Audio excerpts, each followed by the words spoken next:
Hi, Chad Heinrich, Versamatic Pump. Today we're going to install an air-in kit into our E5 poly metal center.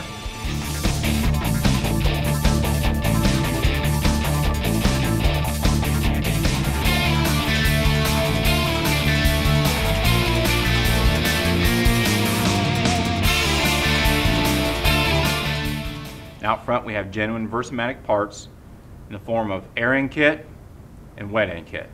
The rebuild you're going to see is accurate and man-method machine, but for video purposes some parts of the work performed have been condensed in time. At any point during the presentation, please pause this video until you have completed any part of the process. The pump we are using in this presentation has been built new and is considerably easier to work with than a pump that has been used in a process. Additional time may be needed in preparation and separation of parts and components during the rebuild. Identifying which kit is required for your repair has become easier on newer pumps with the permanently affixed metal serial number tag that now indicates the wet end and air end kit information for the pump. Kit information can also be found in the service and operating manual. Versamatic genuine replacement parts, wet end and air end kits provide a bill of material of the components included in the kit. All items included in the kits are components that Versamatic recommends replacing when rebuilding a pump. The pump we are using today is an example of the ease of installation. Always consult your respective service and operating manual before performing any maintenance on your pump. Service and operating manuals include composite repair parts drawings, repair parts list, and torque specifications. For service and operating manuals and more information, visit us on the web at www.versamatic.com. Always remember that safety is the highest priority. When working on or around any equipment, always follow the correct safety procedures. Always read and follow the safety warnings and instructions in the service manual before any work is started on the pump. For more information, see the Warren Rupp video on safety at versamatic.com. Our airside rebuild today will include the following items: gaskets, O-rings, U-cup seals, valve insert, and valve diverter. These are the recommended tools used with the rebuild.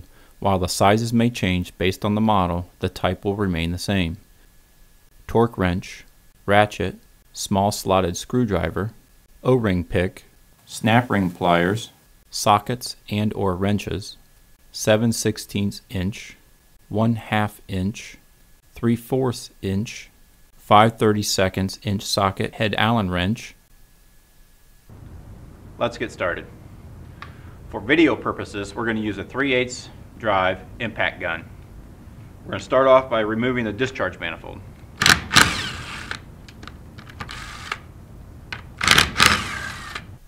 Remove the discharge manifold and set aside for later rebuild. Remove the valve seat O-ring and check ball retainer system. Remove the discharge check balls. Now remove the suction manifold.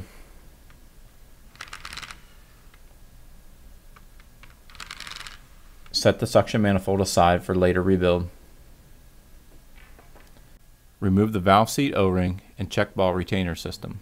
Remove the check balls.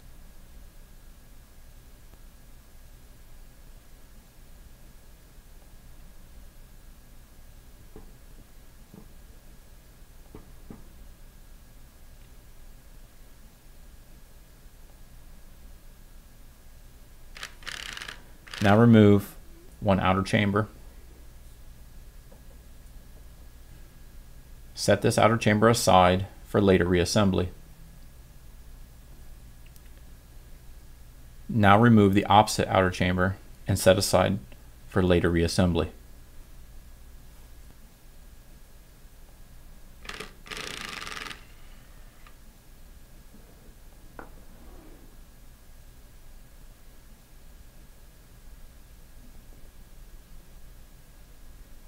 Holding one diaphragm assembly, begin to ratchet off the opposite side.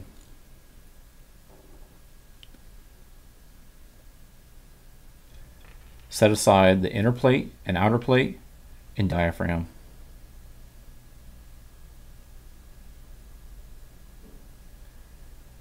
Remove the second diaphragm assembly that is attached to the rod.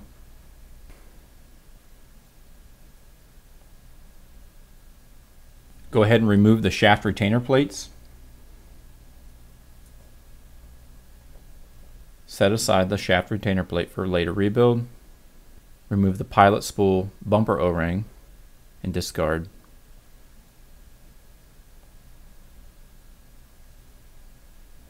Now remove the pilot spool.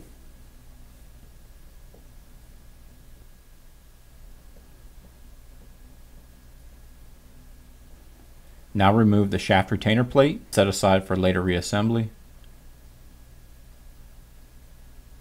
Remove the main shaft O-ring and discard. Go ahead and repeat this process for the second side.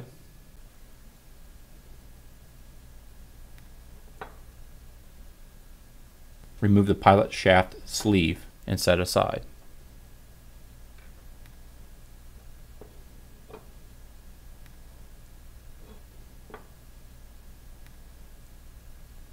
Now we'll remove the air valve assembly.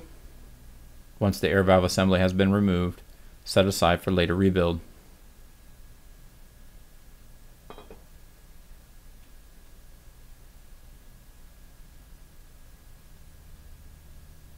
Remove the pilot sleeve O-rings and discard.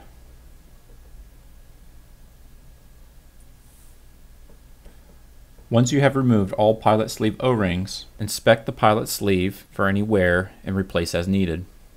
Remove the pilot spool O-rings and discard. Inspect the spool to ensure there is no damage, scarring, or scratching and replace as needed. Now we're ready to install our airing kit.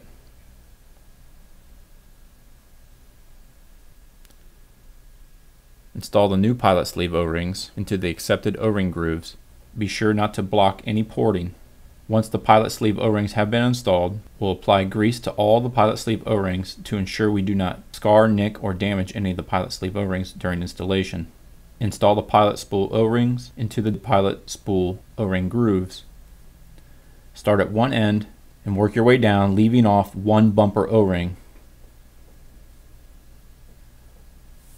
Apply grease to the center section pilot sleeve bore. Slowly twist and turn and install the pilot sleeve into the center section of the pump. This will ensure that we do not damage, scar, nick, or roll any of the pilot sleeve O-rings. Install the main shaft O-ring and apply grease.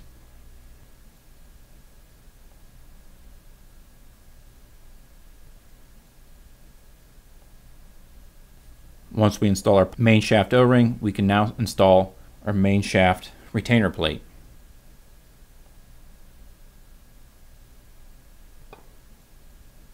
Install the main shaft O-ring and apply grease. Apply grease to the pilot spool O-rings for ease of installation. Now install the pilot spool. Note that the bumper O-ring on the pilot spool that has not been installed yet shall be inserted first into the pilot sleeve. You may need to turn and twist and gently press in the pilot spool to ensure we do not damage any of the pilot spool O-rings. And install the shaft retaining plate. Once the spool has been fully installed, install the bumper O-ring on the opposite side.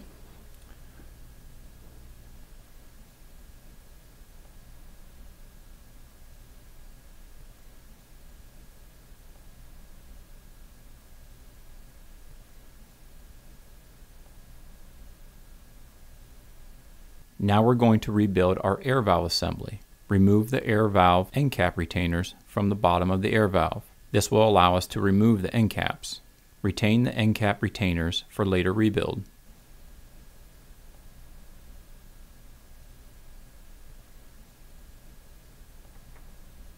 Remove the end cap and set aside.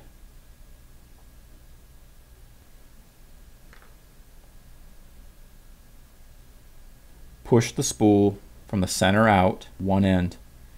Take note that the valve spool is unbalanced. Now remove the air valve sleeve.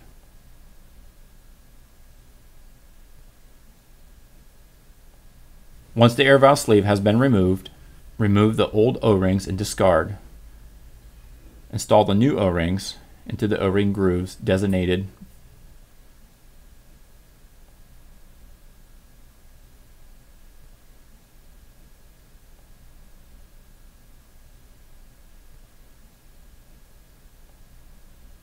Apply grease to these O-rings. Grease is applied to keep the items from catching, binding, or cutting while assembling components.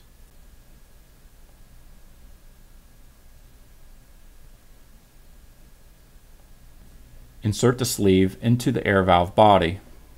Be sure that the air valve sleeve is flush with the end of the air valve body. Now remove the old air valve spool U-cup seals. Install the U-cup seal with the U-cup portion facing inward. Be sure to properly seat the U-cup into the accepted groove on the air valve spool.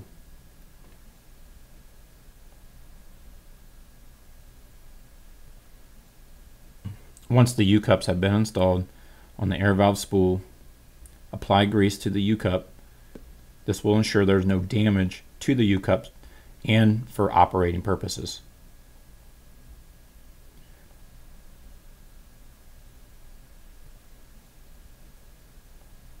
Be sure to compress the U-cup as you insert it within the air valve body so you do not damage the U-cup seal and that it properly seals within the air valve body.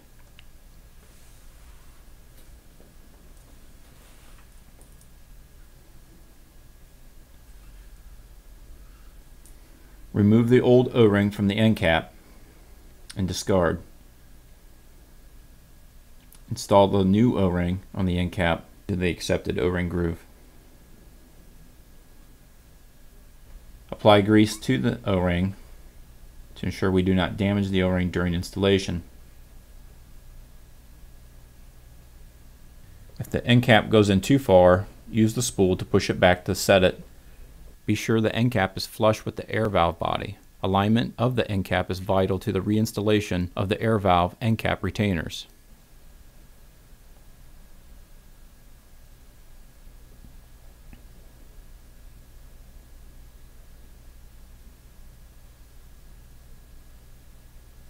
Now we're going to install our valve diverter. Be sure that the cut portion of the valve diverter is facing towards the ceramic valve insert. Be sure we align all the porting on our air valve gasket with the air valve body.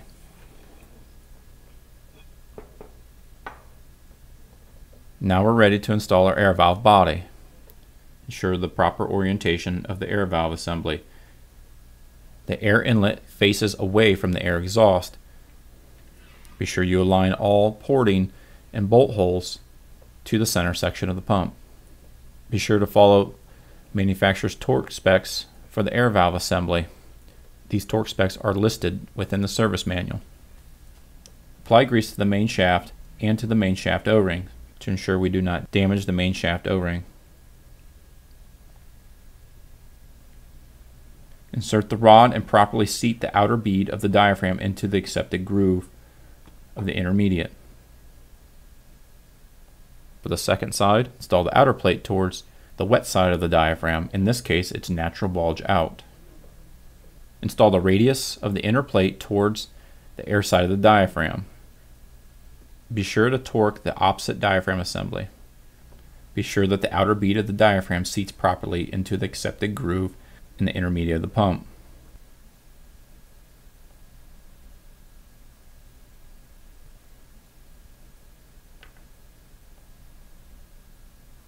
While holding the diaphragm assembly that already has been torqued, torque the opposite side to the rod.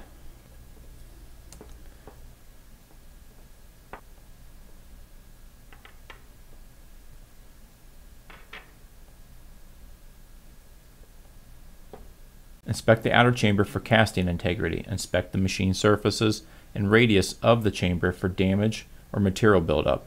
Ensure the radius on the inside of the chamber is maintained during cleanup. Replace the chamber if necessary.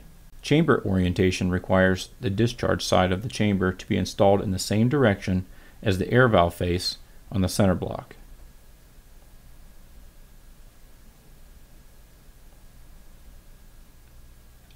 Now install the outer chamber bolts. When torquing the outer chamber bolts, be sure to torque in a cross pattern according to factory specs listed in the service manual.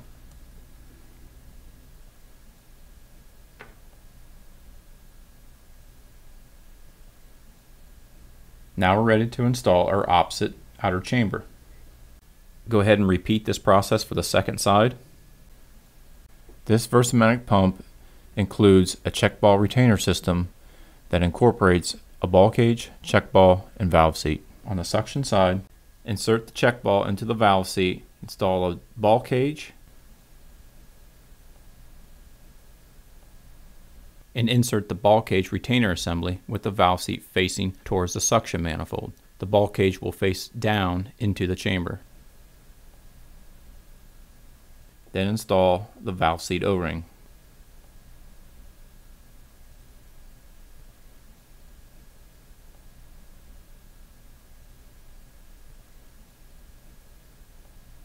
Repeat this process for both ball cage retainer systems.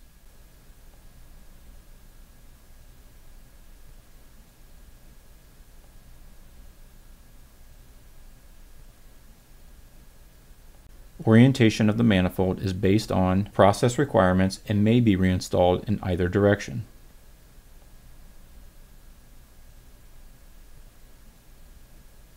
Torque the suction manifold bolts in a cross pattern according to factory specs listed in the service manual. Now we're ready to install our discharge manifold.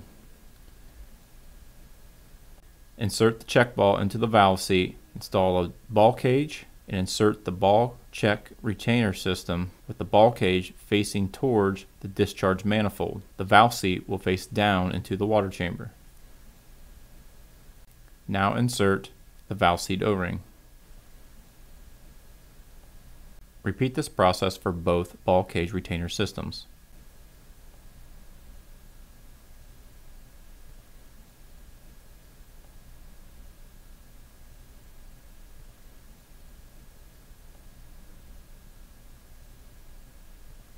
Orientation of the manifold is based on process requirements and may be reinstalled in either direction. Torque our discharge manifold bolts in a cross pattern according to factory specs.